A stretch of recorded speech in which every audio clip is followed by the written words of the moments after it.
Welcome to my channel. இப்போ நம்ம யாரை பற்றி பேச போகிறோன்னா, எப்பவும் போல தான் வழக்கமான நியூஸ் தாங்க. அந்த போதக்கார இளவரசனையுமே திருட்டு மயில் என்கிற பொய்காரி, இந்த அழுக்கற்ற பெண்மணி காயத்ரி, அவங்கள பற்றி இப்போ பேச போகிறோம். இப்போ பார்த்தீங்கன்னா, இன்றைக்கி அவங்க கோயிலுக்கு போவாங்க. அதாவது நேற்றே வந்து உலக அதிசயமாக சாணி வலிக்கிறதெல்லாம் வந்து ஒரு வீடியோவாக போட்டு, அந்த அம்மா வந்து இப்போ வந்து ஒரு வீட்டு வேலை செய்கிறது, எல்லா வீட்லேயும் வீட்டு வேலை செய்வாங்க. என்ன இவங்க வீட்டில் மட்டும் வீட்டு வேலை செய்யும்போது உலக அதிசயமாக பார்க்குறாங்கன்னு கேட்டால், அந்த முட்டாளுக்கு வந்து உலக அதிசயமாக தான் பார்ப்பாங்க. அப்புறம் சாணி வலிக்கிறாங்களாமா. அந்த போதைக்கார எப்பவும் போல தான் வச்சுங்க, அதை வீடியோ எடுத்துகிட்டு அப்லோட் பண்ணிவிட்டு, என்ன சாணி எல்லாம் வலிக்கிறியா அப்படின்னு கேட்பாங்க. இன்றைக்கி கோயிலுக்கு போகிறாங்க. எப்படின்னா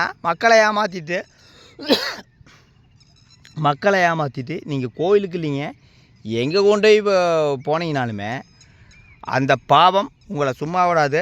அப்போது இவங்க இத்தனை பேர்த்த இவங்க பாவம் செஞ்சுருக்காங்க, இவங்க எப்படி ஆடம்பரமான வாழ்க்கை வாழ்ந்துட்டுருக்குறாங்க அப்படிங்க கேட்குறீங்களா?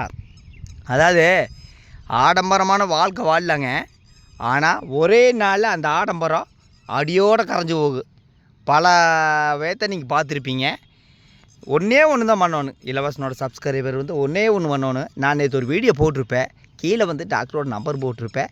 நீங்கள் வந்து திராணி உள்ள ஆளாந்தா நீங்கள் வந்து அந்த டாக்டர் அருமையான டாக்டர், தங்கமான டாக்டர் தான். நம்ம அந்த போதக்கார இலவசனுமே அந்த திருட்டு மயிலையும் பற்றி நல்லா கேட்டு பாருங்கள். டாக்டர் புட்டு வைப்பாருங்க. இல்லைன்னா இன்னொன்று பண்ணணும். அதாவது போதக்கார இலவசங்கிட்ட, ஆனால் நீங்கள் வந்து அந்த மருந்தோட விலையை சொல்லுங்கள். நீங்கள் எந்த டாக்டர்கிட்ட வாங்குறீங்க, அந்த டாக்டரோட பேர் சொல்லுங்கள் அப்படின்னு கண்டிப்பாக போய் கேளுங்க. ஆனால் எந்த பதிலும் உங்களுக்கு அவர் கொடுக்க மாட்டார். ஏன்னா அவர் அந்த போதக்கார அண்ணன் என்ன பண்ணுறாருன்னா, 500 பேக்கெட்டு மருந்தை 6000 ரூபாய்க்கு விற்றுட்டு உலகமாக மோசடினா இதுதான் மோசடி. எந்த ஒரு மெடிக்கல் ஷாப்பில் இந்த மாதிரி ஒரு வேலையெல்லாம் வச்சு விற்க மாட்டாங்க. இவனுக்கு எப்போ சக்தி இல்லை. கொஞ்ச நாளைக்கு முன்னாடி சொன்னார், என்ன தைரியம் இருந்தால் டாக்டரோட நம்பர் போட்டிருப்பீங்க, உங்களை வந்து சைபர் கிரைமில் நான் கம்ப்ளைண்ட் கொடுக்க போகிறேன் சொல்லி வந்து 5-6 மாதம் ஆச்சு. இது வரைக்கும் ஏன் கொடுக்கலின்னு எனக்கு தெரியல. தாராளமாக அவர் எப்போ சைபர் கிரைம் வருன்ட்டு நான் அவளோட எதிர்பார்த்துட்டுருக்கிறேன். ஏன்னா சைபர் கிரைம் போனேன்னா அவர் அங்கேருந்து திரும்ப மாட்டார். ஃபுல் டீட்டெயில் நம்மக்கிட்டே இருக்குதுன்னு வச்சுங்க. நீங்கள் வந்து அதை நான் சொன்னதை எப்போ பண்ண போகிறீங்கன்னு தெரியல. அந்த முட்டாள் சப்ஸ்கிரைபரு, உங்களுக்கு முதுகில் திராணி இருந்தால் நீங்கள் போய் அந்த மருந்தோட விலை சொல்லுங்கள். இல்லைன்னா அந்த மருந்தோட கவர் சொல்லுங்கள். அந்த மருந்து என்ன விலை போட்டுக்குன்னு பாருங்கள். அப்படிங்கிறா உள்ளே இருக்கிற மஞ்சள் கலர் கவரை வச்சு தான் அந்த ஆள் பேக் பண்ணுறான். குடும்பமே பேக் பண்ணுது. அந்த திருட்டு மயிலோட அம்மா தான் உள்ளே உட்காந்து பேக் பண்ணுது. குடும்பத்துக்கே இது உடந்து தான். அதாவது அந்த பொய்கேரியோட குடும்பத்துக்கு இதில் வந்து முழு பங்கு. பொய்கேரியோட அண்ணன், பொய்கேரியோட அப்பா மட்டும்தான் இல்லை, விரைவில் அவரும் வருவார்னு நினைக்கிறேன். இன்றைக்கி கோயிலில் போய் பாவத்தை தீக்க போகிறாரு. ஆனால் கண்டிப்பாக அந்த பாவத்தெல்லாம் தீக்க முடியாது. கண்டிப்பாக கொடுமையான நிலைமையில் தான் இவர் நீங்கள் பார்ப்பீங்க. இது நான் சாப மூடில் அத்தனை பேர்த்த ஏமாற்றிருப்பேன். சாதாரண ஏழையத்தை ஏமாத்துறான். 6000 ரூபா மருந்து. அப்புறம் ஒரு சிலர் என்ன பண்ணுவாங்க, என்ன சொல்கிறாங்கன்னா, ஏங்க மருந்து ஒரு இடத்துல வாங்கினா வச்சு தான் வச்சு விற்கலாங்க. 10 ரூபாய்க்கு வாங்கினீங்கன்னா ஒரு 12 ரூபாய்க்கு விற்கலாம். 10 ரூபாய்க்கு வாங்கிட்டு 100 ரூபாய்க்கு விற்க முடியாது இல்லைங்க. அதை தான் நான் சொல்கிறேன். 500 ரூபாய்க்கு வாங்கிட்டு 6000 ரூபாய்க்கு விற்கிறேன்னா அதனோட பேர் என்னங்க? உலகமாக மோசடி. இதுக்கு முழு உடந்த யாருன்னா அந்த பொய்காரிக்கு கொஞ்சம் கூடி உற்ற உணர்ச்சியெல்லாம் கிடையாது. உடம்பு கூற தயிராயிடுதான்னு வச்சுக்கோங்க. அது இன்னும் எச்சாத்தான் வருங்க.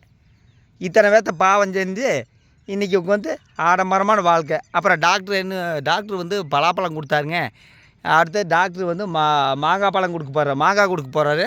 இல்லைன்னா இப்போ நகாப்பழம் வந்துருக்குது, நகாப்பழம் கொடுத்துட்டாருங்க. ஏன்னா நாங்கள் அத்தனை பேர்த்த காப்பாற்றியாச்சு. எத்தனை பேர்த்தையும் காப்பாற்றலை. இன்னும் வந்து டாஸ்மார்க்கில் அலமோதிட்டு தான் இருக்குது கூட்டம். கவர்மெண்ட்டே வந்து 719 கடை மூடியாச்சு. இவரை கூப்பிட்டு பக்கத்தில் உட்கார வச்சான்னு வச்சுங்க, தமிழ்நாடே வந்து மதவிலக்கு இல்லாத நாடாக மாறிடுது. ஏன் நான் அதை சொல்கிறேன்னா, அத்தனையும் போய் வாயை திறந்தா போய் ஒரு மருந்தை வாங்குறதுக்கு எப்படியெல்லாம் யுக்தின்னு வருங்க. அத்தனை பேர்த்த காப்பாற்றியாச்சு, இத்தனை பேர்த்த காப்பாற்றியாச்சு. ஜப்பானுக்கு அனுப்பியாச்சு, அமெரிக்கா அனுப்பியாச்சு, பிரான்ஸுக்கு அனுப்பியாச்சு. அதாவது கஸ்டம்ஸ்னு இந்த ஆட்கள்லாம் என்னென்னு தெரியுமா? ஃபஸ்ட்டு அது இன்னொரு வெளிநாட்டுக்கு அனுப்பணும்னா கஸ்டம்ஸ்க்கு என்ன அந்த ஒரு பொருள் அங்கே போகும்போது ஏர்போர்ட்டில் கண்டிப்பாக செக் பண்ணுவாங்க. பில் இல்லைன்னா அப்படியே ரிஜெக்ட் பண்ணிடுவாங்க. அதெல்லாம் தெரியாது. அந்த பொய்காரிங்கிறது, அந்த பொய்காரி 10வது தான் படிச்சிருக்கிறாங்க. அந்த ஏமாற்றுக்கார இளவரசன், போதக்கார இளவரசன் ஒரு நாலேஜும் கிடையாது. இப்போ நான் இவங்களை பற்றி சொல்லும்போது முந்திட்டு வந்து எதிர்கமான்ட்டு வருங்க. இந்த சூரியகலா சிவகுமார் நேற்றுலேருந்து கமெண்ட் போட ஆரம்பிச்சிட்டாங்க. அந்தம்மா பேசாமல் ஒன்று பண்ணோன்னு, அந்த போதக்காரனோட போட்டோமே, அந்த பொய்கேரியோட போட்டோமே கொண்டு போய் வீட்டில் வச்சு பூஜை பண்ண சொல்லுங்க. எனக்கு கமெண்ட் பண்ணுறதோ விட்டு போட்டு பூஜை பண்ணுங்க. சாமி போட்டோவெல்லாம் தேவையில்லை. இன்றைக்கி அத்தனை பேர்த்த ஏமாற்றி இன்றைக்கி கோயிலுக்கு போவாங்க பாருங்க. கோயிலுக்கு போய் சாமியே எங்களுக்கு வரம் கொடுத்தது அப்படிம்பாங்க. ஆனால் சாமி வரம் கொடுக்க அதே சாமி இவங்களை அடியோடு அழிக்க போகுது. அதுதான் உண்மை. அத்தனை பேர்த்த ஏமாற்றிருப்பாங்க. நிறைய பேரும் கூடி கமெண்ட் பண்ணியிருப்பாங்க. அதாவது மருந்தோட விலை இந்த போதக்காரனோட சேனல்லே போட்டிருப்பாங்க. மருந்தோட விலை எவ்வளோ இருந்துச்சுன்னு ஒருத்தர் அதுக்கு 6000 ரூபா கமெண்ட் பண்ணியிருப்பாங்க.